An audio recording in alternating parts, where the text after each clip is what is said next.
Igualmente. Entonces, si gustan, empecemos, Karin.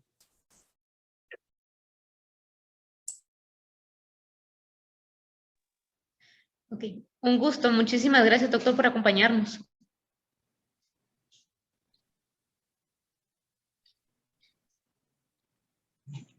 Bueno, muy buenas tardes. Entonces, la tarea del día de hoy es platicar acerca del rol que hay para la adyuvancia en cáncer renal en nefrectomías cuando tenemos un paciente con R0.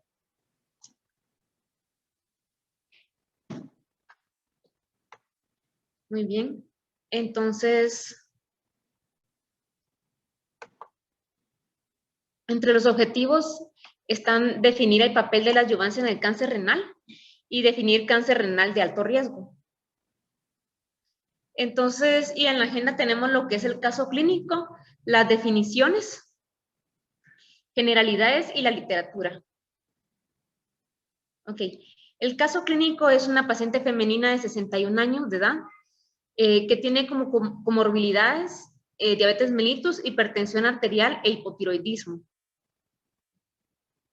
La historia de la paciente es que ella inicia aproximadamente en diciembre con edema en miembros inferiores, por lo que consulta con un médico particular y el médico particular pues le realiza un ultrasonido abdominal donde se evidencia una masa renal, por lo que posteriormente se realiza una tomografía y en la tomografía pues se confirma la masa renal que mide aproximadamente 9 centímetros según la tomografía, por lo cual le realizan una nefrectomía derecha, consiguiendo un R0.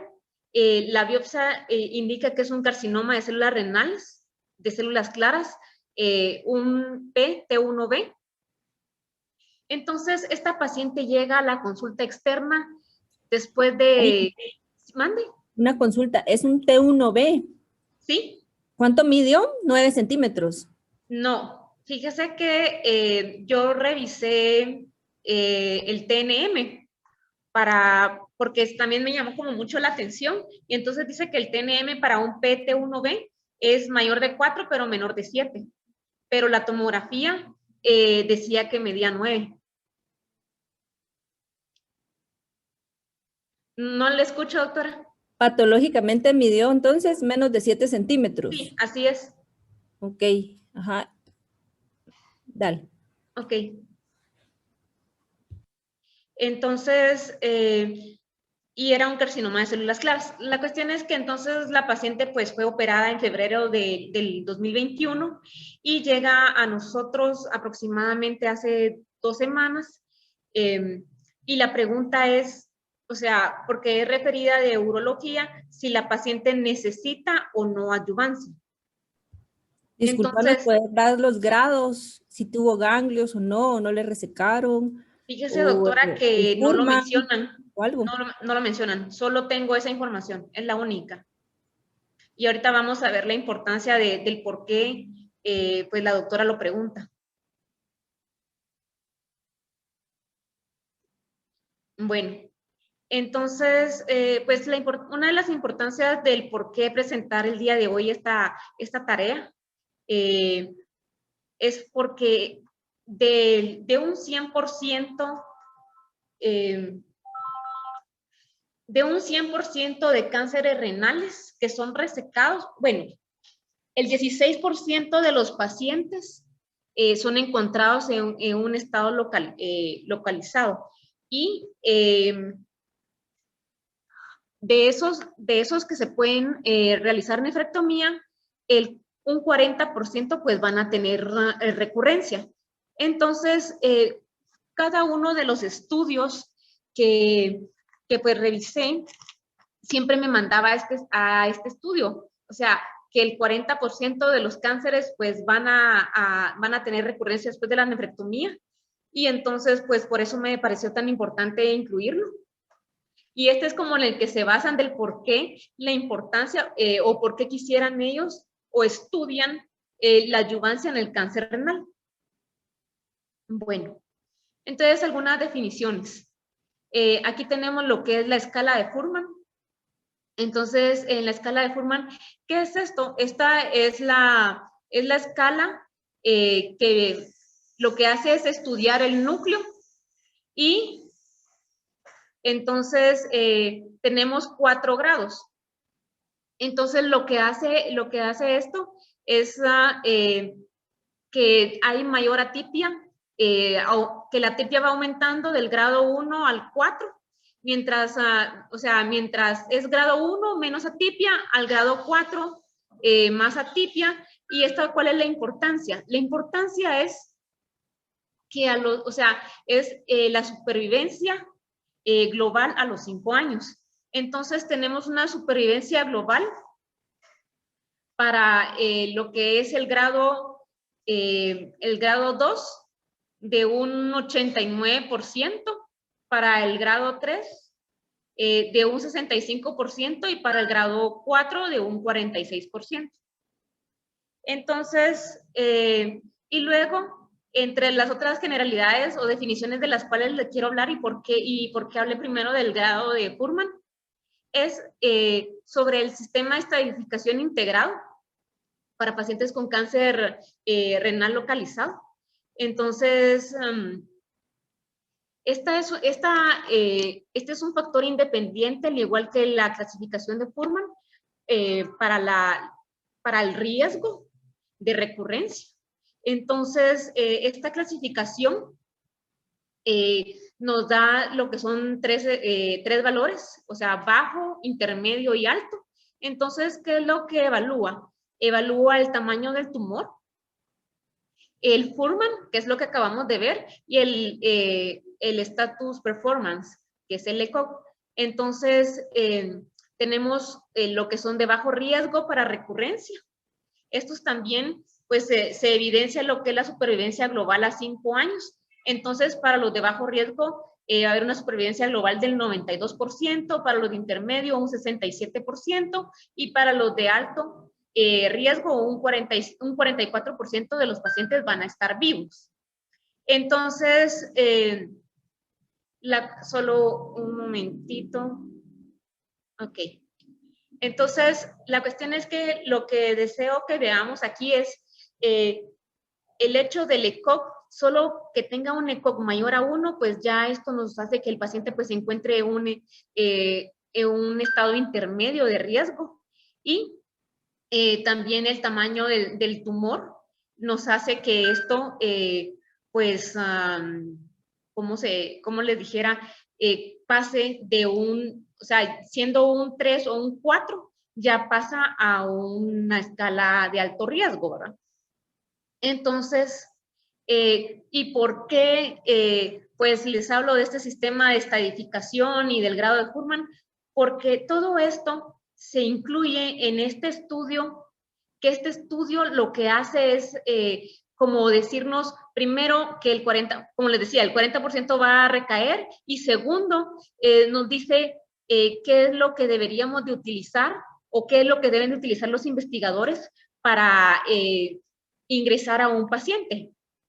Bueno, entonces decidí colocar los estudios, y es encantado colocar este estudio de último, pero pues la verdad es que los coloqué por medio del tiempo en el que fueron saliendo, y entonces este estudio es sunitinib adyuvante en el carcinoma de células renales de alto riesgo después de la nefrectomía. Entonces, en este estudio fueron 615 pacientes. Fueron 615 pacientes que fueron aleatorizados en 26 centros de manera internacional. Eso es un estudio doble ciego, y 309 pacientes se fueron bueno, primero que nada, disculpen, antes que nada, pues tengo que hablarles de lo que es, o sea, cómo fue que incluyeron a los pacientes, qué criterios tenían, porque creo que esto es lo que nos va a decir la diferencia del porqué de este estudio contra los demás. Bueno, entonces, ¿qué pacientes tomaron aquí? Entonces, aquí tomaron más que todo pacientes que tenían alto riesgo, o sea, que fuesen un T3 o que fuesen un T3 con ganglios, y que fueran todos de células claras, ¿verdad? Entonces, pues estos 615 pacientes decidieron a 309 administrarles lo que es sunitinib, una dosis de 50 miligramos por 4 semanas, descansando 2. Entonces, y el placebo, pues obviamente pues no le administraban nada. Entonces, en este estudio tenemos aquí lo que es el porcentaje de supervivencia libre de progresión, y tenemos que para sunitinib la media fue de 6.8 años versus para lo que fue placebo de 5.6 años. Entonces, esto lo vamos a ver más adelante, pero este fue pues el análisis de revisión central, no del investigador. Entonces, luego tenemos aquí esta tabla, esta es la tabla demográfica, y entonces tenemos aquí, pues como les decía, que ya siendo un ECOG 1, pues ya lo toman como de riesgo intermedio, pero estos ya eran de riesgo alto. Todos estos pacientes eran de riesgo alto, y pues tenemos aquí que el 25% eran ECOG 1, y lo otro que ¿Y les cómo quería, definían el riesgo? el riesgo es lo que les acabo de mencionar en la escala de UISS, que es la escala de la Universidad de California. Entonces, la escala lo que mide es el tamaño del tumor, mide lo que es el ECOG y mide lo que es el grado de Fuhrman. Entonces, por medio de, o sea, viendo esos valores, es como clasifican a un paciente si tiene un alto riesgo de recurrencia. Entonces, todos los pacientes que son de este estudio, que este es el estudio S-TRACK, quiero que nos recordemos del nombre, S-TRACK, todos eran de alto riesgo.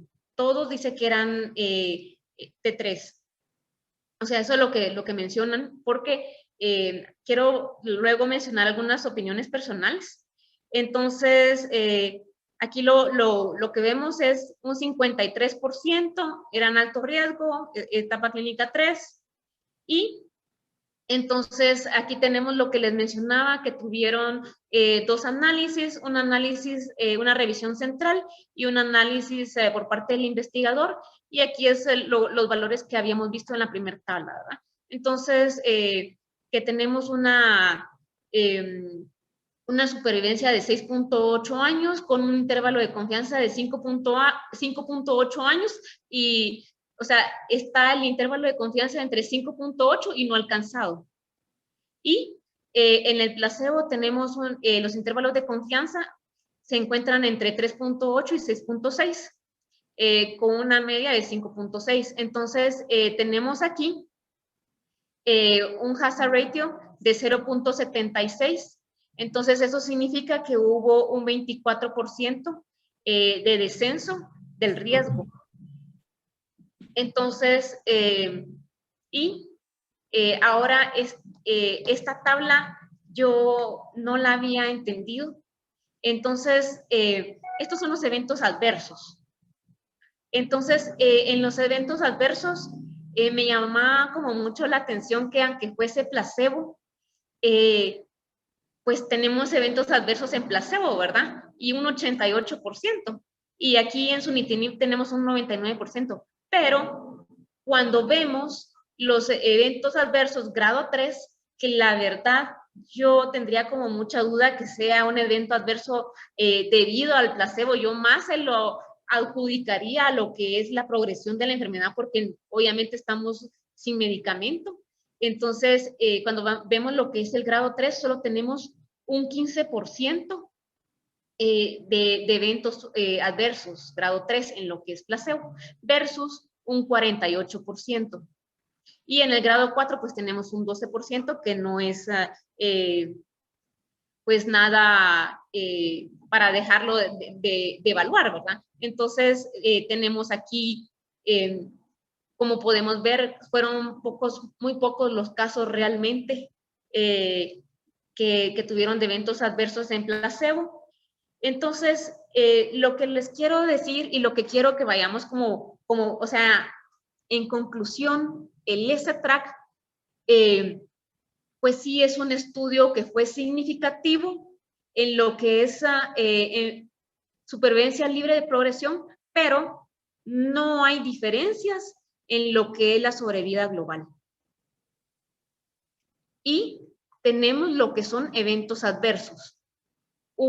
Casi un 50% de los pacientes que tuvieron sunitinib tuvieron eventos adversos, un grado 3. Ok. Luego tenemos este estudio, que es el estudio PROTECT. Este estudio PROTECT, ¿qué es lo que evalúa? Bueno, entonces este es un estudio aleatorizado, fase 3, donde se evalúa el uso de pazopanib adyuvante versus placebo en pacientes nefrectomizados con carcinoma renal localmente avanzado o localizado. Entonces, en este estudio, pues, se utilizaron 1,538 pacientes. Entonces, pues, este estudio es como bien interesante. Bueno, les voy a contar. Entonces, en pazopanib, lo que pasó fue que sí, pues, sí eran pacientes de alto riesgo nuevamente, pero aquí, pues, sí eran 1,538 pacientes, pero habían empezado al principio con 800 miligramos de pazopanib. Entonces luego dijeron, ay, mejor le vamos a bajar para evitar los efectos tóxicos, porque de plano se dieron cuenta, porque lo menciona, que muchos de los pacientes pues se salían del estudio porque tenían elevación de las transaminasas. Entonces dejaron de 1,538 pacientes que tenían, dejaron 400 en lo que es pazopanib 800 miligramos, o sea, hicieron como dos brazos, bueno, serían como dos cohortes. Entonces, en una tenían lo que es pazopanib a 800 miligramos versus placebo, que eran como 203 y 195 pacientes, ahorita lo vamos a ver más adelante. Y también tenían su otra cohorte que era pazopanib a 600 miligramos versus placebo, que es esta tabla que tenemos aquí. Bueno, entonces lo que hicieron con este estudio, tenemos aquí que dieron a 564 le dieron placebo y a 571 le dieron pazopanib. Bueno, entonces tenemos... aquí hablamos de probabilidades porque no llegaron a lo que fue la mediana. Entonces, en la supervivencia libre de progresión tenemos que al año teníamos una supervivencia libre de progresión de 85% versus un 76%. Y al tercer año tenemos lo que es un 67% versus un 64% contra el placebo a los 3 años. Entonces, yo por lo regular, pues trato como de no, pues enmarcar esto tanto, pero lo decidí enmarcar por lo siguiente, ahorita vamos a ver. Entonces, luego, aquí tenemos lo que es, lo que les mencionaba, la otra cohorte, que es pazopanib. Estos eran 403 pacientes que se quedaron en la cohorte de pazopanib a 800 miligramos. Entonces, tenemos otra vez probabilidades. Y aquí, pues, menciona que... solo discúlpenme. Disculpen. Entonces, la cuestión es que si se dan cuenta, a pesar de que, pues, los valores pareciesen ser como muy diferentes, pues, no es diferente. O sea, no hay diferencia significativa. ¿Por qué? Porque tenemos una P no significativa de 0.16. Y también si nos damos cuenta aquí en el hazard ratio de 0.86, los índices de confianza pasan el 1. Entonces, no fue significativo en la cohorte de 600 miligramos. Bueno, y aquí en la cohorte de 800 miligramos, pues tenemos que a placebo 205 y a pazopanib 198. Y entonces, en el primer año tenemos que el 84% pues iban a estar probablemente libres de progresión versus un 73%, y al tercer año un 66% versus un 56%. Entonces, en este caso, pues sí es estadísticamente significativo, con una P de 0.02, y tenemos aquí un hazard ratio de 0.69 con índices de confianza menores a 1. Pero, ¿por qué? Si se recuerdan, yo les mencionaba por qué quería hacer como un énfasis en esto. Entonces, si recordamos que el placebo pues no se le está dando nada, ¿por qué hay una diferencia tan abismal entre uno y otro? O sea, al tercer año están viviendo un 56% si son lo mismo. Entonces, aquí, pues, en la discusión ellos mismos lo indican, consideran que no fueron, pues, tan cuidadosos con el grupo placebo. Entonces, consideran que tuvieron más control en el grupo placebo del grupo de 600 miligramos. Entonces, yo considero que, bueno, que aunque este es significativo, en el grupo de 800 ellos mismos dicen, bueno, pues sí, hay diferencia entre el grupo placebo de ambos casos, que no debería de haber, pero consideramos que fuimos más cuidadosos en el grupo de 600. Entonces, y no fueron tan cuidadosos en el grupo de 800 miligramos. Y luego tenemos aquí la supervivencia, la probabilidad de supervivencia e intención a tratar, que son tanto los de 800 miligramos como los de 600 miligramos.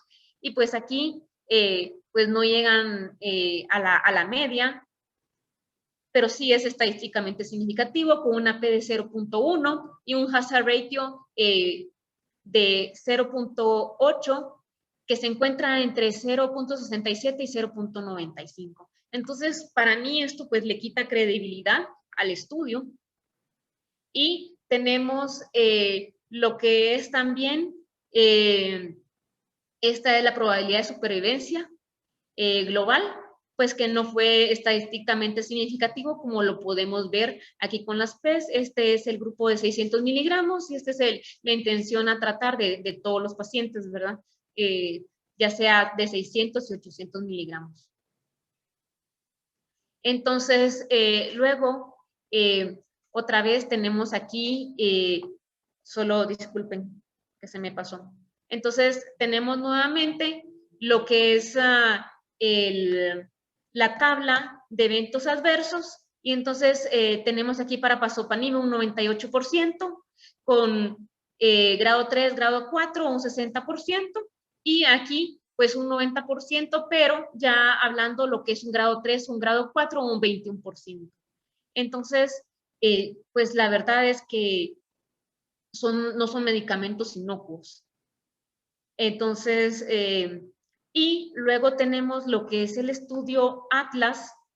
El estudio Atlas, pues lo que evalúa es axitinib versus placebo en pacientes pues nefrectomizados y que tenían un carcinoma renal, ¿verdad? Entonces, aquí tenemos que eran 724 pacientes. Entonces, aquí tenemos en este estudio que eran 363 pacientes. Estos eran también una etapa clínica, solo un momentito. Era una etapa clínica, o sea, era un alto riesgo también, y 724 pacientes, 363 axitinib y 361 a placebo. Bueno, ¿y cuánto le daban de axitinib? Les daban 5 miligramos cada 12 horas. Entonces, tenemos aquí lo que es la intención a tratar y lo que es la probabilidad de supervivencia global, porque no llegaron a la media. Entonces, con un hazard ratio de 0.87, nuevamente los índices de confianza pues sobrepasan el 1 y tenemos nuevamente una P no significativa. Entonces, luego aquí tenemos la probabilidad de supervivencia libre de enfermedad. Entonces, pero en estos son pacientes de alto riesgo.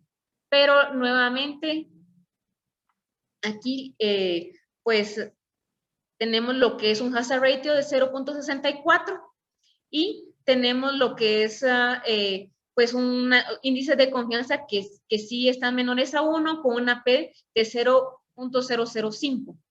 Pero aquí el problema en este grupo es que debido a que pues no consideraban que los hallazgos en este estudio de Atlas que hubieron, consideraron que era fútil continuar con el estudio porque consideraron que no era, pues no había significancia en esta intención a tratar y ya no continuaron con el estudio. Entonces, y pues es pues de alto riesgo. Y luego tenemos este otro. Este es un metaanálisis. Hace un metaanálisis de los estudios S-TRACK, que es el que ya vimos del New England y del ASSURE. El ASSURE es un estudio, también quiero hacerles algunas menciones de este estudio ASSURE, que son importantes porque así es como uno va entendiendo o la forma en la que los estudios cuando empiezan a discutir dicen, bueno, consideramos que no funcionó por esto y consideramos que el S-TRACK sí funciona con esto porque como que todos los demás vieron que el S-TRACK funcionó, entonces ellos también esperaban que sus estudios funcionaran. Y todos porque al ser el S-TRACK el estudio que sí funcionó, entonces ellos comparan sus estudios que no funcionaron con el S-TRACK. Entonces, la cuestión es que este estudio ASSURE también es en pacientes nefrectomizados, pero aquí viene el pero. O sea, ellos tenían 3 brazos, tenían placebo, tenían sunitinib y tenían sorafenib, pero aquí solo vamos a ver lo que es sunitinib. Entonces, aquí, esto es importante. Entonces, menciona que tenían de todos los tipos de histologías. Podía ser de células claras o no claras. Esa es una. 2, menciona que podían haber reducciones de dosis de 50 miligramos a 37 y que permitían hasta bajar dosis hasta 25 miligramos. Entonces, aparte de eso, pues lo otro que se menciona de este estudio es que también tenían un alto porcentaje de este estudio, no todos eran de alto riesgo. Entonces, y en cambio lo que es el S-TRACK, pues ellos solo tenían high risk y tenían, y pues el 100% de los pacientes de lo que es el S-TRACK, a comparación de que este era el 65%, el 100% eran de alto riesgo. Entonces, y lo otro es que no permitieron disminuir la dosis más de 37.5 miligramos. Entonces, aquí entonces vemos lo que son las diferencias de supervivencia libre de progresión. Esta de 6.8 años versus 5.8 años. Y entonces vinieron e hicieron, pues mezclaron los dos grupos de, solo lo de sunitinib con el placebo y sunitinib del S-TRACK, consiguiendo 1,909 pacientes. Entonces, pues aquí el análisis de los dos estudios, tenemos lo que es una supervivencia libre de progresión de 0.89, con una P significativa, una supervivencia global de 1.19 del hazard ratio, con una P no significativa de 0.25, y la supervivencia libre de progresión en solo histología de células claras es de 0.89 con una P no significativa, pero aquí es donde ellos dicen que el riesgo relativo de desarrollar un evento adverso grado 3 es de 2.62 con una P significativa. No encontrándose significativa la P en el riesgo de desarrollar eventos adversos fatales. Entonces, pues la conclusión de este metaanálisis es que primero o sea, no hay diferencias en la supervivencia global. entre ninguno de los dos estudios.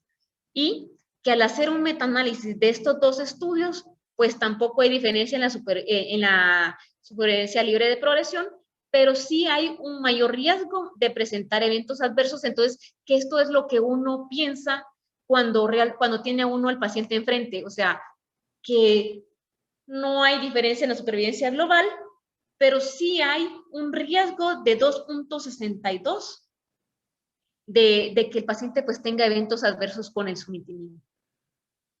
Y entre lo nuevo que tenemos, pues tenemos este estudio que es el Keynote 564, que todavía pues no ha sido publicado. Entonces, en este estudio, lo que hicieron pues es evaluar pembrolizumab versus placebo, 17 ciclos, un año, en pacientes nefrectomizados, con una aleatorización de 1:1, y los puntos son la supervivencia libre de progresión, y los puntos secundarios son la supervivencia global y la seguridad y tolerabilidad.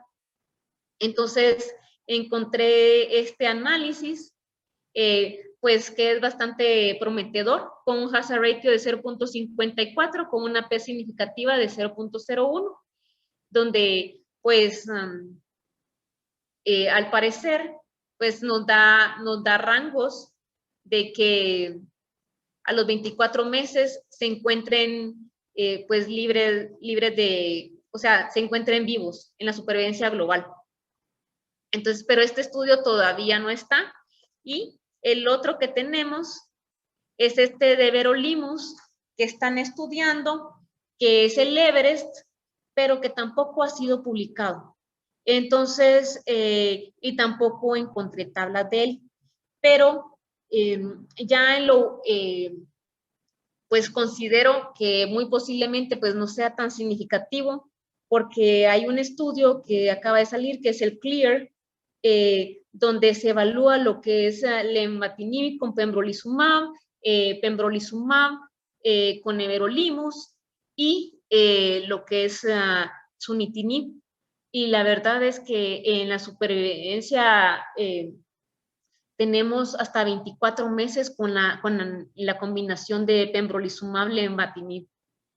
Entonces, pues en las conclusiones, a veces pareciese, la verdad, como muy sencillo, porque cuando uno tiene un paciente y dice, bueno, en mi caso, pues no es tan sencillo porque pues estoy aprendiendo, pero el saber el por qué, pues si nos topamos contra una paciente que fue nefrectomizada, ¿por qué no darle? Bueno, en este paciente pues estaba incompleta porque realmente pues yo no tenía los ganglios y no tenía el grado de Fuhrman, pero pues al final lo que se realizó con esta paciente fue dejarla en vigilancia porque era un R0, y entre las conclusiones, pues necesitamos un mayor tiempo de seguimiento para evaluar el efecto de estos medicamentos a largo plazo. ¿Por qué?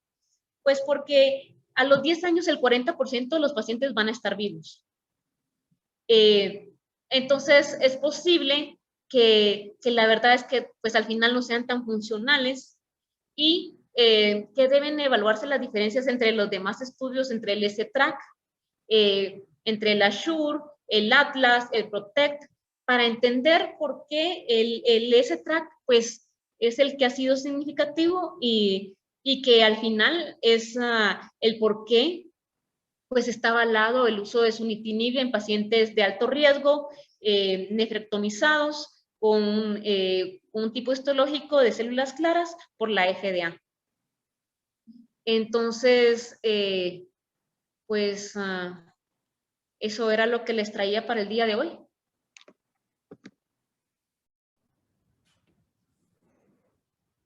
Bueno, muchas gracias. No sé si alguien tiene alguna pregunta.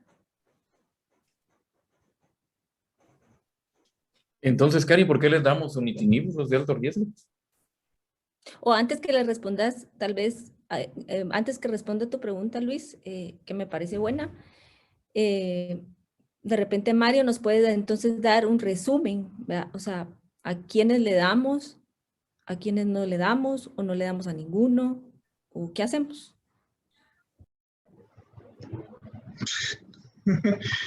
Bueno, sí, ¿verdad? O sea, por ejemplo, la escala del el ISSU, que se basa, por ejemplo, en el riesgo y en catalogar a los pacientes, dependiendo, por ejemplo, si van a ser de alto riesgo o de bajo riesgo, y dado, por ejemplo, nos puede catalogar, o sea, nos puede servir para identificar, por ejemplo, los tumores que son grandes. Eso es como muy discutido porque obviamente el efecto que ha demostrado, por ejemplo, al darle placer, bueno, la verdad es de que no sé si será, o sea, no sé si seré yo, pero la verdad es de que no entendí. Me hice un montón de bolas, o sea, todo era, y entonces, y no, se me olvidó, y entonces vamos a ver no sé qué, y entonces yo, la verdad es de que me perdí, no sé, o sea, todos los estudios eran negativos, no entendí, o sea, la diferencia al final, pues, obviamente la sobrevida global ha sido menos, y probablemente el beneficio de los pacientes es retrasar un poco, por ejemplo, la sobrevida libre de progresión, y probablemente a un paciente que tiene un Forman 3 o 4, que tiene un tumor que sea más grande de T1B y que tenga ganglios positivos, probablemente se beneficiaría de eso. Aunque, por ejemplo, el Stark publicó como su subgrupo familiar, su subgrupo el año pasado, y aunque solo se analizaban los de alto riesgo con dosis altas, pues igual no había ninguna diferencia entre la sobrevida global, pero sí, por ejemplo, 6 meses versus 6, o sea, había una diferencia total de 4 meses, ¿verdad? En la sobrevida libre de enfermeros que eran de alto riesgo. Entonces, por eso es pensar de que si y en los subgrupos, por ejemplo, la diferencia más grande, pues que si no estoy mal, eran como de 5 o 6 meses de la diferencia entre dar la adyuvancia placebo durante un año, y como sí decía Karin, que eso sí lo entendí, que pues que los pacientes tenían efectos adversos, pero no sé si fue solo mi impresión, pero está como, o sea, toda la información estaba así como amontonada, dispersa, y entonces no, pero entonces se me olvidó, tal vez, digo que para que sea como un poquito más claro, tal vez hacer un cuadrito y así de este punto y este punto es lo que quiero demostrar con este estudio, ¿verdad? Porque o no sé si fui solo yo, pero eso, ¿verdad? O sea, por ejemplo, ahorita todavía es controversial, ¿verdad? Por ejemplo, incluso todavía dicen las guías, por ejemplo, utilizar adyuvancia en alto riesgo, ¿verdad? Que sería, como en resumen, por ejemplo, que sea más grande de T1B, ganglios positivos o un Forman 3 o 4 con la diferenciación nuclear, puede probar utilizarlo, ¿verdad? O sea, o utilizarlo basado en estos estudios, por ejemplo, para dar la adyuvancia y disminuir la recurrencia, que eso es como lo que tengo, ¿verdad? Sí, eso es lo que yo comprendo. Incluso la recomendación en la NCCN es 2B, o sea que es de evidencia baja y el panel no todos estaban de acuerdo en aprobarlo. Entonces ahí podemos ver que el único estudio a favor es el S-Track, como dijo Karin. Pero recordemos que la metodología del estudio que sí salió positivo en el sunitinib, que fue el ASSURE, no es igual que el S-Track, sino que fueron tres brazos, placebo, suni y sunitinib. Entonces habría que comparar exactamente los dos tipos de los dos estudios en igualdad para decir que sea dosado, para recomendarlo. Es lo que entiendo yo. Entonces, como dice Mario, que sean más de 4 centímetros con ganglios, eh, o que tenga, ajá, tiene uno que tenga ganglios en pensar en usarlos, o sea, en una etapa clínica 3. ¿Y qué opinan de ese paciente? Y tal vez ahí, no sé si todavía estás, Hugo. Sí, aquí estoy. Fíjense que ese es un paciente que de 32 años que nos llevó ahí al ICS, ¿verdad? Entonces, ¿qué le parece, doctora Chalí, este caso, esta tomografía, antes de ir a Hugo? Ujú.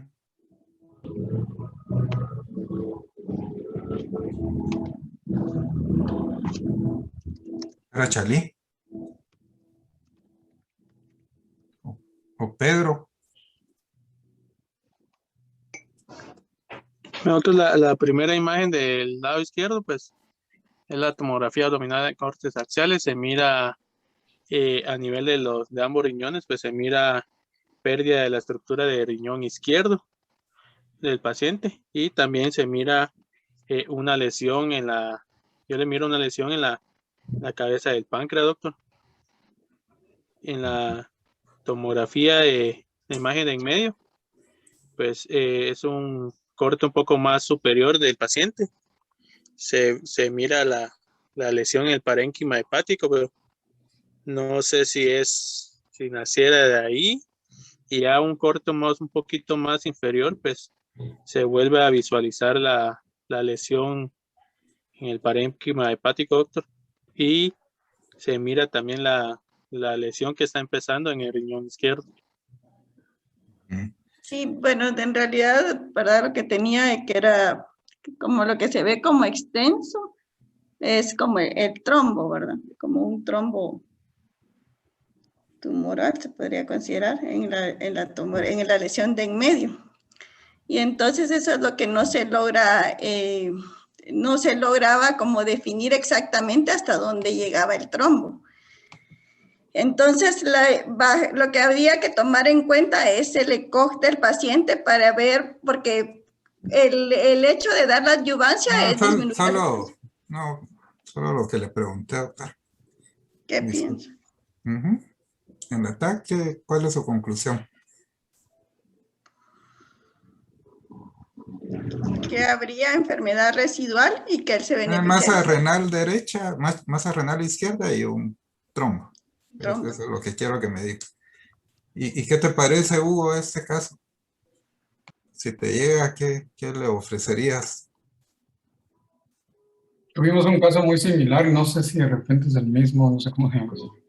Pero el problema es que este trombo sí ya está en las suprahepáticas, por el sitio donde se ve, y entonces lo más probable es que ya tenga una extensión a la entrada de la aurícula, que muchas veces se da, y trombos pulmonares, que producen una embolia pulmonar por trombos tumorales. Entonces aquí ya se hace más complejo porque se necesita una cirugía extracorpórea, una circulación extracorpórea para poder hacer una incisión amplia, tanto torácica como abdominal, para poder quitar todo el trombo. Y lo que habría que estar seguro es que el trombo no tenga invasión a la pared de la cava para evaluar realmente si puede ser resecable o no, porque si no hay que poner un injerto y esto lo hace mucho más complejo. Y ya es un estadio 4, el cual, como vieron en las gráficas, pues la sobrevida no es muy buena, aún con sunitinib, tal vez con el ¿cómo es? Pero tu opción primera sería quirúrgica, digamos. Ah, sí. Sí, hacerle porque extracto no más quitarle la cava o trombectomía. Trombectomía. Hacer una resección de cava ahí por el hígado no se puede, porque entonces se queda sin hígado. No se puede poner un injerto, se tiene que hacer una trombectomía. El problema es cuando hay una infiltración a la pared. Si querés, yo te comparto el paciente que te comenté, cómo hay una infiltración a cava y cómo se tienen que hacer las resecciones, pero si llegan las suprahepáticas, ya es complejo, porque ahí ya no podemos dejar un drenaje venoso al hígado, pues. Entonces, si querés, te comparto una foto, precisamente el paciente que le hicimos trombectomía y tuvimos que resecarle parte de cava para poder dejarlo libre. Bueno, si querés en lo que la buscas, vamos a discutir aquí. ¿Y ese trombo, Luis, o Karin, usted qué es? ¿Qué etapa lo pone?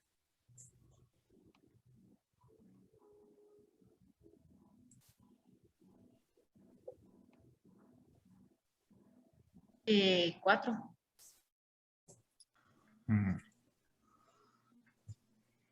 ¿Quién más? ¿Quién se anima? ¿Un trombo qué etapa es?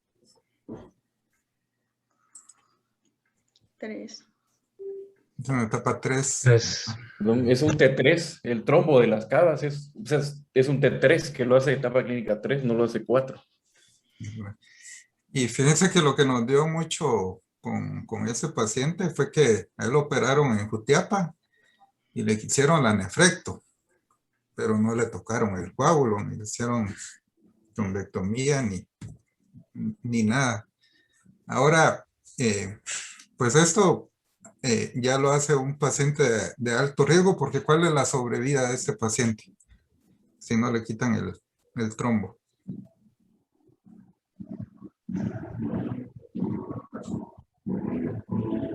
Menos de un año. De 8 5. meses. De ahí, cuando quiera me interrumpe, doctora Jennifer. Es que es de 5 meses, ¿verdad? 5 meses y no se le quita, ¿verdad? Entonces ahí yo les vuelvo a preguntar, a ese paciente ya no tiene el riñón y tiene el coágulo.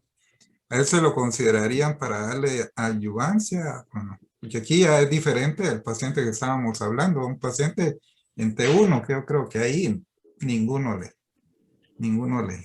le ofrecería adyuvancia, pero en este caso, ¿qué opinan? Yo sí le daría. ¿Por qué? En este caso no es un paciente R0. Este es un paciente que sí tiene, o sea, amerita el uso de sunitinib. O sea, el no administrarle sunitinib al paciente, considero yo que sí acortaría su vida, porque es más, o sea, es un alto riesgo y tiene más riesgo tiene como una supervivencia global del 44% de aquí a 5 años. No, viven 5 meses, doctora. 5 meses viven. Eso, Pero es que 5 años. estaba pensando, Ya. sí, Yo pero creo es que que tal vez en el estudio, yo estaba revisando el estudio de ese track y cabal en esos pacientes había incluido pacientes con T3, entonces ahí considera que sí se beneficiaría el paciente. De hecho, en todos los estudios incluyeron T3. O sea, la diferencia es que en el S-Track incluyeron R1, donde va ese paciente, ¿verdad? Entonces, o sea, que fue una resección incompleta. Entonces, o sea, ese paciente muy probablemente sí se va a beneficiar porque va a entrar en ese único estudio que ha salido positivo para adyuvancia en cáncer renal de alto riesgo.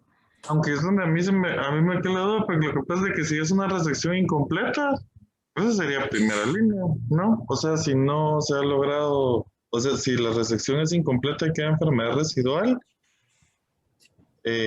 más que adyuvancia per se, sería primera línea de tratamiento si ya no se puede alcanzar el R0. En cáncer de mama, cuando te queda enfermedad residual después de la neoadyuvancia, das tratamiento adyuvante. Pero cuando hay enfermedad residual, pero se quitó todo. O sea que hay enfermedad residual en la lesión de la mama que se quitó todo. Ajá, Pero pero si ahí, en este paciente que quedó enfermedad tumoral dentro, o sea, por ejemplo, si yo tengo una mama que le quito la mama, por ejemplo, y me sale que tiene bordes positivos, hay que volver a reintervenir la de radioterapia, ¿no? O se inicia la quimio de una vez. Si lo que tiene bordes positivos. si tiene borde, bueno, la radioterapia se vio que no hay beneficio en dar radioterapia en cáncer de riñón, eso sí está claro. Pero en el estudio, tanto en el ASHUI como en el S-TRAC, sí incluyeron pacientes con márgenes, bueno, márgenes negativos, pero en pacientes que tenían positivo la vena renal o márgenes positivos en la vena renal. Entonces, eso se podría incluir en ese tipo de pacientes. Sí, la cosa es que porque, por ejemplo, en ese subgrupo específico, por ejemplo, la diferencia fueron 5.6 meses. O sea, entre darle o no darle, ¿verdad? Para la recaída, o sea, para la recaída, vamos. Entonces todavía vivos. Sí. Y desde el punto de vista de urológico, ¿lo intentarían quitar, Carlos? ¿Qué opinan? Sí, bueno, solo te iba a decir que si pusieras la foto, creo que es un estadio 4 porque me parece que es por lo superior y no se mira muy claro, posiblemente ya está la suprarrenal izquierda tomada.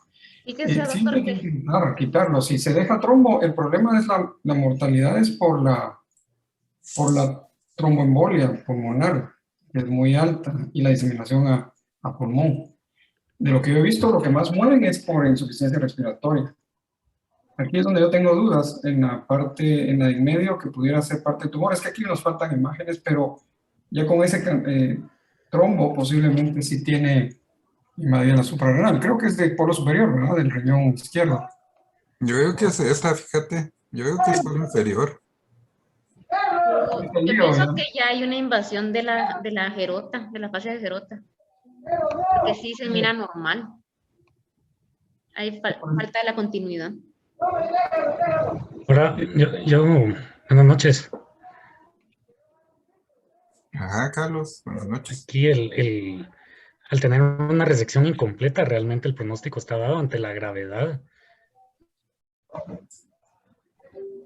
superior.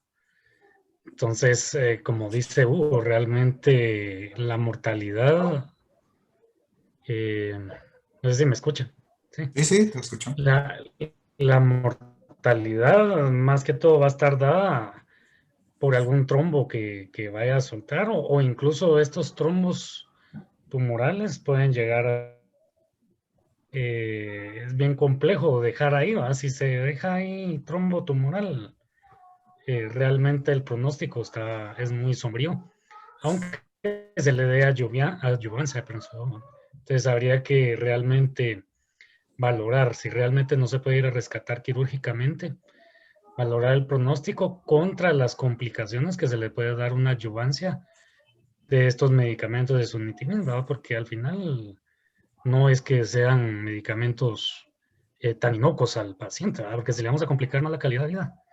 Entonces está difícil pues tomar la decisión si darle adyuvancia o no, porque en estos estudios probablemente sí se hizo una resección completa y después le dieron la adyuvancia. Pero de verlo operar ya no lo operarías, entonces ya no lo operarías. Habría que valorar realmente, tener todas las condiciones, como mencionaba Hugo, ver bien realmente el performance del paciente y contar con todo, mucha, porque realmente, y esto implica un equipo multidisciplinario, no solo urólogos, sino vasculares, cirujanos de tórax, y si llega aurícula ya se mete el cardiotorácico, o sea, en nuestro medio es bien cuesta arriba, en otras latitudes probablemente no, la circulación extracorpórea, o sea... Digamos, operarlo sería que es su única chance curativo, digamos. Para controlar realmente la enfermedad. Sí, pero pues es un tomo muy... No sé si tenés ya tu foto, Hugo. Sí. Sí, solo les iba a comentar que el problema de estos procedimientos es tener la circulación extracorpórea, y eso solo lo tiene el centro médico y UNICAR. Y en el centro médico no hacen estos procedimientos, solo se han intentado hacer en UNICAR, son más o menos como 3. El doctor Espada ha estado ahí en alguno de ellos, y la mortalidad es del 50% por el riesgo de complicaciones transoperatorias, o sea que también no es algo muy práctico. Les voy a enseñar las imágenes que nosotros hicimos, solo denme un segundito, les voy a... Porque aquí llegaríamos casi que a la encrucijada, ¿verdad, doctora Jennifer? Que si le da adyuvancia o mejor espera que sea metastásico o lo empezamos a tratar como metastásico. Ya. Sí. Este es un paciente masculino, se lo dejan, bueno, ¿sí ven la imagen? Sí. De 61 años, que fue conocido por esta masa que más parecía suprarrenal y que precisamente se va más acorde a la plática que dimos de los carcinomas suprarrenales.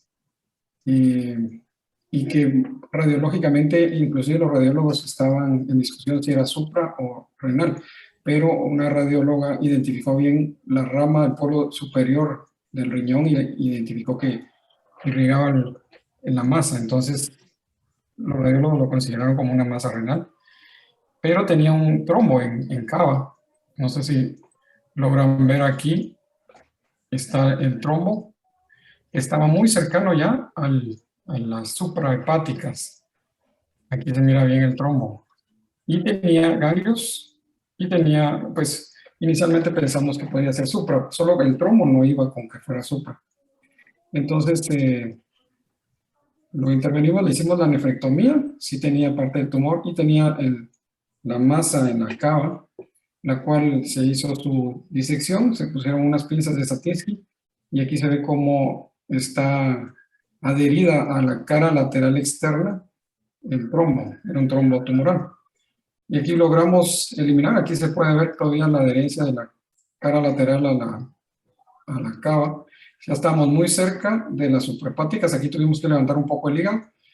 Tuvimos que resecar parte de la pared anterolateral externa de la cava y pues pudo dar un cierre primario sin utilizar injerto. Y esto es porque el mismo trombo estaba dilatando, tenía el edema en miembros inferiores, había una circulación colateral muy importante, pero sí logró hacerse un cierre. Y esto pues hizo que también podríamos quitar el trombo tumoral, la pared lateral y anterior de la cava, y el resultado fue que dejamos el flujo tanto de la renal izquierda como de los miembros inferiores. Él le bajó el edema y ahorita está haciendo deporte. Solo le espera si se le inicia sunitinib o premlumizumab. Incluso pues nunca puedo hablar bien de esta terapia inmunológica. Sería de evaluar, él no tiene metástasis, bueno, con una tomografía de tórax y una tomografía abdominal, que fue la que les enseñé. Sin embargo, habría que considerar hueso, ¿no? Esta es la patología. Trombocarcinoma de células renales, también con ganglios, con carcinoma de células renales, células claras, tiene un Fuhrmann 4 de 4. Entonces es un estadio 4 con un Fuhrmann 4, o sea, él tiene probabilidades de hacer metástasis pronto, ¿no? Entonces lo que discutíamos con Hugo es, ¿se le inicia sunitinib o se espera y se le da una terapia inmunológica? Pues este es. Pues está con nosotros el doctor Paul Jennifer. ¿No? ¿Lo conoce? Hola a todos, buenas noches. Bueno, doctor. Hola, sí lo conozco. Hola Jenny. ¿Cómo estás? Bien, Qué bueno que estar aquí. gracias. Qué bueno que estar con todos ustedes ya compartiendo estas sesiones y perdón por el retraso, pero estuve un poquito ocupadito y ahorita se me abrió un huequito y pues no quise aprovechar la oportunidad de discutir un tema tan controversial, la verdad.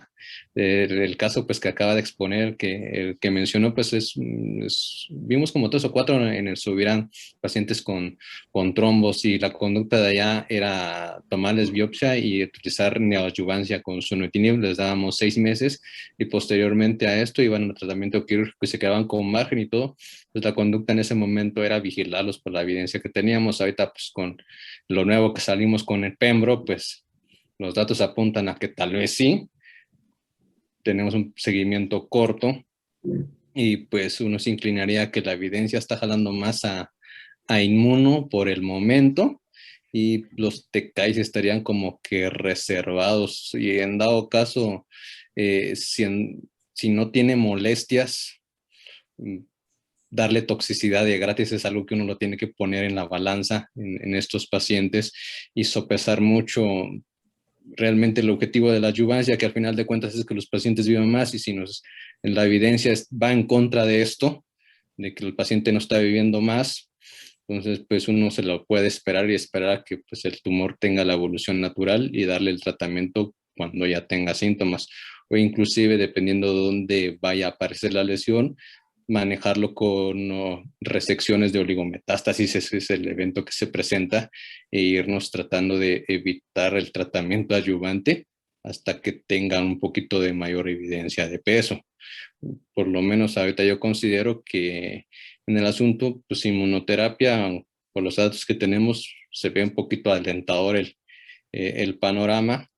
Confiar un poquito en los TKIs, no tenemos evidencia de peso, toxicidad sí, y pues yo con este paciente me esperaría ver la evolución. Si en dado caso recurre y el paciente es candidato a resección, inclusive iría a una segunda resección, tratamiento a la oligometástasis, y trataría de espaciar lo más que se pueda el tratamiento sistémico.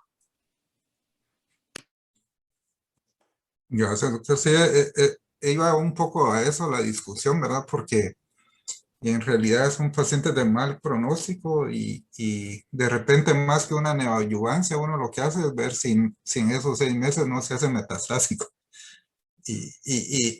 evitarle un anefrecto, por ejemplo. Exacto, es una prueba terapéutica y uno selecciona bien al paciente y dice, bueno, pues definitivamente si se hizo metastásico, pues le ahorramos. ¿Así va a ser con cirugía. anefrecto o sin anefrecto? ¿Verdad? Ujú. Eso parece ahí, bueno. Y solo como un poquito porque queda duda por qué el ASHURE en adyuvancia con pacientes de alto riesgo fue negativo y por qué ese STAC fue positivo, ¿verdad? Y lo que pasa es de que sí, aunque los mencionan como cáncer renal de alto riesgo, sí son estudios un poquito distintos, ¿verdad? Incluso hay una discusión, un artículo de discusión que se publicó en el 2006 haciéndose esa pregunta, ¿verdad? Y lo que ellos decían es que primero en el ASHURE, ¿verdad? Incluyeron pacientes T1B, sí es cierto, pero N0, ¿verdad? Y en el S-TRAC, ¿verdad? Incluyeron pacientes T1B, pero con ganglios, ¿verdad? Entonces, es un poquito distinto, ¿verdad? Lo segundo es que han visto que los nomogramas, ¿verdad? A pesar de que intentan hacerse uno solo o consensuar ciertos criterios, sí se ha visto diferencia, ¿verdad? En el S-TRAC, ¿verdad?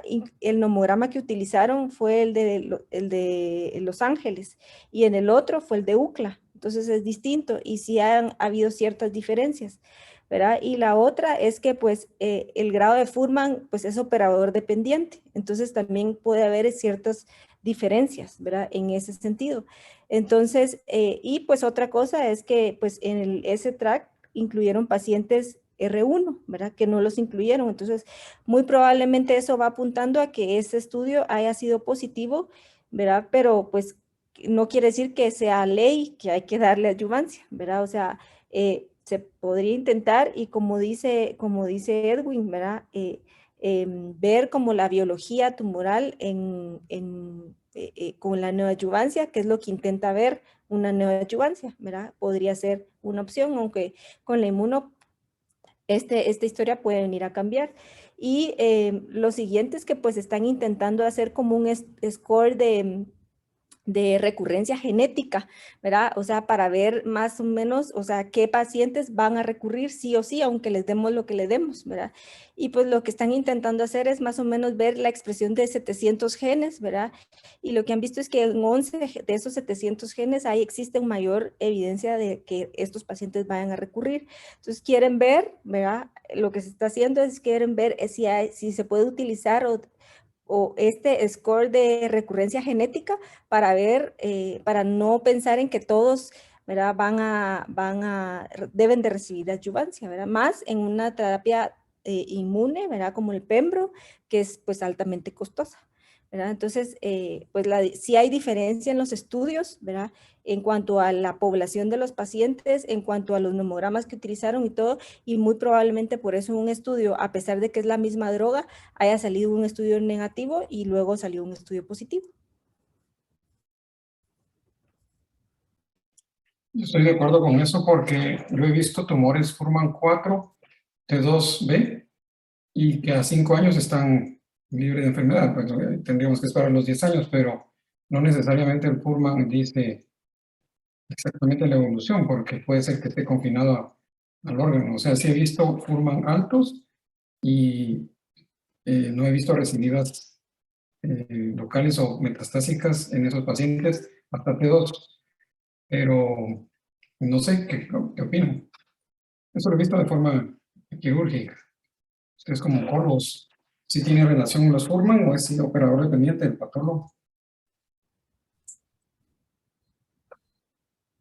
Pues yo creo, y de hecho esa fue como algo que se resaltó en este artículo que les menciono, donde se hacía esta pregunta, ¿por qué uno fue positivo y fue otro negativo, teniendo pues todos de alto riesgo, todos cáncer renal, de células claras, etcétera? Y algo que se resaltó fue eso, ¿verdad? De que el Fuhrman es operador dependiente y que muy probablemente eso variaba, igual que el ECOG, ¿verdad? Eso es...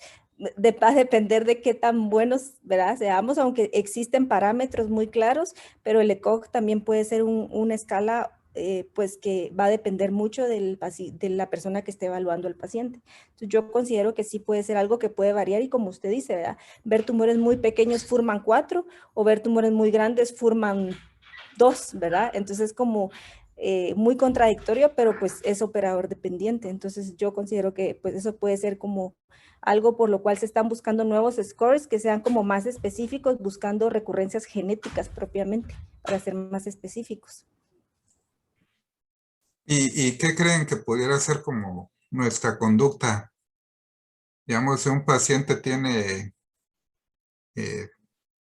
un T3 o ganglios, que son los de alto riesgo que todos conocemos, y el Furman, por supuesto. Tal vez operarlo si uno considera resecarle el trombo y el riñón. Y en efecto, podríamos decir, Hugo, ¿te parece? Digamos, si no tiene síntomas de hematuria, dolor, etcétera, ¿verdad? Es decir, si es operable y uno calcula quitarle el trombo y el riñón, podría hacerse ese procedimiento. Sí, lo que pasa es que al final es el único chance que tiene y tenemos que quitar inclusive los ganglios, que eso también a veces, no sé si has visto, cuando hacen las cirugías no quitan bien ganglios, sobre todo en el ICSI he visto ya un par de casos así, de que dejan tumor porque empieza a sangrar y después a la tomografía se mira ya la masa residual del conglomerado ganglionar o un resto del tumor que va a seguir sangrando y pues va a seguir creciendo. Y esto, si no se quita, es un problema porque ya no hay curación. Y entonces lo que a veces se hace es volver a entrar a resecar esas lesiones. Porque no hay radio. El asunto es que si uno calcula no quitarle el trombo, valdría la pena solo hacerle la nefrecto en un paciente que no tenga hematuria, dolor o algo. Pues es como el caso que presentaste, vas a dejar un riesgo que a los 5 o 6 meses se muera. Yo creo que si se intenta mejorar la sobrevida hay que hacer la trombectomía. El problema es lo técnicamente difícil en nuestro medio. Por ejemplo, este caso que les presenté, nadie lo quería operar. Yo necesitaba de un cirujano vascular y un cirujano cardiotorácico. Y de los que consulté, del centro médico, del Pilar, nadie quería. Los del Herrera, que fue donde lo operamos, el doctor García Dalón, no estaba convencido, pero el que me animó fue el doctor, se me fue el nombre ahorita, el que está haciendo trasplante hepático en el Herrera, que él sí se animó porque él pudo levantar el hígado, Gustavo Aguilar. Y entonces nos expuso la cava y ya teniendo la cava de frente y muy libre de las suprahepáticas, pudimos poner 2 Satinskis y hacer la trombectomía, que fue relativamente fácil. Entonces ya con esta experiencia creo que nos vamos a animar más a hacer trombos grandes hasta las suprahepáticas. El problema ya es arriba de estos que necesitamos ya un cardiotorácico. Y esto... La obra de levantar el hígado es como un libro. Fundamental, vamos. Sí, pero Gustavo Aguilar ya tiene la técnica porque él sabe hacer el trasplante, entonces para él es sencillo. Es sí laborioso, pero sí se puede hacer. Entonces te corre todo, como que fuera el epiplón y todos los intestinos junto con el hígado hacia el lado contralateral. Y entonces ya te tiende la cava y se puede hacer la trombectomía, siempre y cuando no esté tomada la pared del vaso a nivel de las suprahepáticas, porque ahí es donde está lo difícil vascularmente. Pero creo que vamos a poder hacer más y posiblemente con estas terapias inmunológicas eventualmente podremos mejorar el tiempo de sobrevida, ¿no? O de calidad de vida. Habría que ver los estudios. Yo creo que va a haberse uno aquí, ¿no te va? Uno de ustedes. Sí, sí. ¿Y usted, doctora Jennifer, qué opina? Digamos, ¿hacerle la nefrecto o tratarlo como un 4? Pues yo... No operarlo, digamos. Yo coincido con el doctor Arriaga, o sea, si se puede hacer la trombectomía, o sea, si se sabe que hay una situación ideal donde se va a poder tener todo el equipo y hacer todo, pues llevarlo a un tratamiento quirúrgico. Pero si sabemos de que se va a quedar el trombo y todo, pues igual y se puede dar tratamiento y pues ver. Y evaluar después de los primeros 3 ciclos como el start time, ¿verdad? Exactamente, no someterse a un paciente a una cirugía tan grande, ¿verdad? Dejando enfermedad igual, o sea, Entonces, yo, pues, de acuerdo con el doctor Arteaga, de que si tal como el escenario ideal, ¿verdad? Para que ese paciente quede sin enfermedad, llevarlo a cabo, pero si no, evitarle ese procedimiento, creo que esa es la mejor decisión. Sí, lo único es que yo sí he visto morir gente con trombos que hacen émbolos hacia las pulmonares y es una muerte fea porque se mueren prácticamente asfixiados, ¿verdad? Es una tromboembolia pulmonar. Y es bastante tedioso y es en meses, así como decía Hugo, en 2, 3 meses realmente, en un trombo ya empieza a soltarse, es rápida la muerte.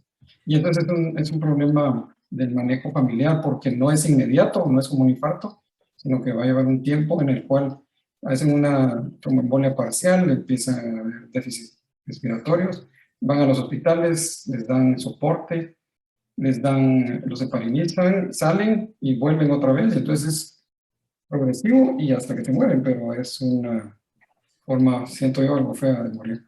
Y ni el filtro se les puede poner, dice, ¿verdad? No, porque ya, por ejemplo, el caso, tuvimos un caso a principio de año que se murió al cabo a los 3 meses, lo hospitalizamos y consideramos hacer la cirugía con circulación extracorpórea, pero tenía el trombo ya justo en la entrada de la aurícula. Y entonces necesitamos el cardiovascular para hacer la cirugía cardíaca, porque había que meterse a la aurícula y sacar el trombo. Y en eso yo hice todas las consultas en Unicar, eventualmente se pudo hacer, pero habría que hacer todo un proceso y mientras tanto se murió. Doctor, y usted dice de que el 50% de los pacientes puede pasar eso cuando hay trombos, o sea, hacer una tromboembolia pulmonar. No, el 50% se mueren en quirófano, porque la cirugía puede ser larga, hay que abrir tórax y abdomen, el sangrado, hay que tener sangre. Por ejemplo, en esta cirugía de la Herrera usamos el Cell Saver, que es la autotransfusión. Eso nos disminuyó, sangró como 1200, porque sí hubo sangrado por la circulación colateral que tenía el riñón, pero se le transfundieron casi 600 de su propia sangre. Eso fue una gran ventaja. Entonces nunca se usó una transfusión externa, sino que él le bajó la hemoglobina a 11 de 14 que tenía y para nosotros fue un éxito porque el paciente se fue a los 2 días a su casa. O sea que sí se puede, sí es factible, lo que pasa es que tenemos que tener la técnica y el respaldo del equipo. Lo ideal es tener circulación precorpórea y creo que ahorita en el Herrera con el éxito de este paciente eventualmente se podría considerar que compraran la máquina y hacer casos más complejos porque yo no sé si ustedes han visto estadísticas, pero nosotros como urólogos cada vez estamos viendo más tumores de cáncer renal. Posiblemente es porque se hacen más ultrasonidos o más tomografías incidentales ahora que hay dolor abdominal y entonces se encuentra de forma incidental y nuestra incidencia de cirugía renal ha aumentado. Entonces nosotros ahora ya al ver que es una patología más frecuente estamos haciendo más cirugía mínimamente invasiva con la laparoscopía y estamos tras poder hacer las nefrectomías parciales para los tumores de menos de 4 centímetros, que también es una gran ventaja hacerla parcial y sobre todo la laparoscópica, pero todavía no tenemos esa capacidad técnica ahorita, la laparoscópica parcial. Estamos invitando a un urólogo mexicano que es de Guadalajara, que hace más robot, y él nos introdujo a la nefrectomía laparoscópica y ahora precisamente tenemos un caso para hacer una parcial laparoscópica el siguiente mes y empezar nuestra curva para poder ya hacer las parciales laparoscópicas, que es el siguiente paso, pero la incidencia nos ha sorprendido, que es cada vez más, ¿no? No sé ustedes qué piensan. No, nosotros ya nos llevan gigantes. No, pero pues en nuestro contexto donde pues no podemos hacer todo eso, creo que lo mejor es darle una neoadyuvancia y si progresa, como dijo Edwin, ¿verdad? Pues ese paciente nos iba a beneficiar aunque le hiciéramos toda la situación y tuviéramos todo de una nefrectomía, ¿verdad? Creo que se podía hacer adentro de la institución, pues.